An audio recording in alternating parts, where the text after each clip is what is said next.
Your testimony, as I understand it, Secretary Panetta, that you talked to the President of the United States one time. Talked to him on September 11th with regards to the fact that we were aware this attack was taking place. One time? Right. What time did you tell him that? I think that was approximately about 5. Yeah, about 5. About 5 o'clock. General Dempsey, did you ever talk to the President of the United States at all? I was with the Secretary at that same time. Did you talk to the President? Yes. You talked to him how many times? The same one time. How long did the conversation last? We were there in the office for probably 30 minutes. So you talked to him for 30 minutes, one time, and you never talked to him again? Neither one of you? Until afterwards. Until after the attack was over? That's right. Thank you.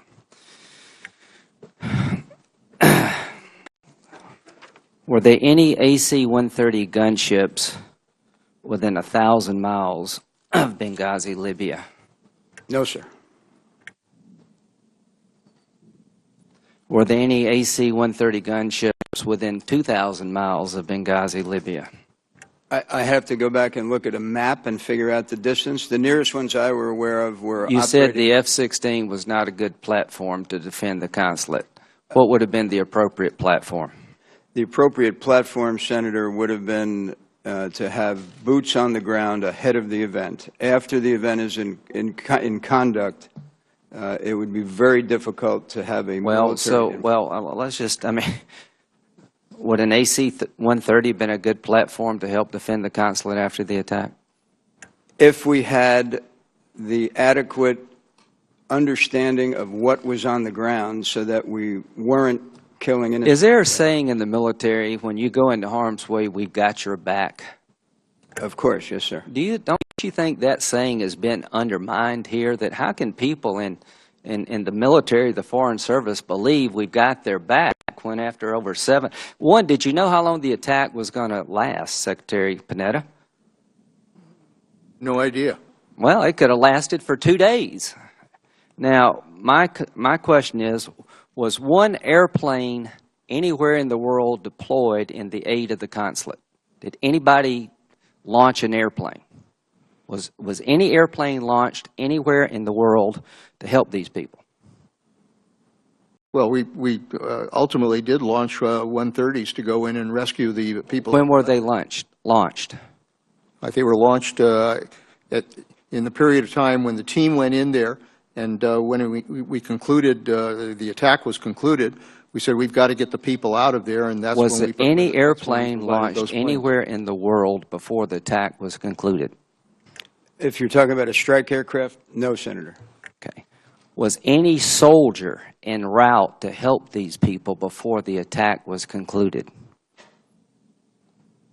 Well, we had deployed these fast teams, and they were on orders to move. Was anybody in motion before the attack concluded to help these people? Anybody? Only the personnel that were in Tripoli. Okay. Was any DOD asset ever deployed to help these people before the end of the attack? Would you rephrase? Was any DOD asset, aircraft or individual soldier, ever put in motion to help these people before the attack was over?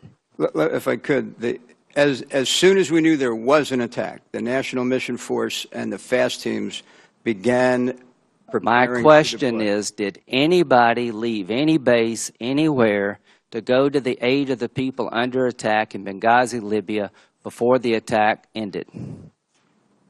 No, because the attack ended before they could get off the ground. Okay, and we didn't know how long it would last. Now, back to the threat assessment.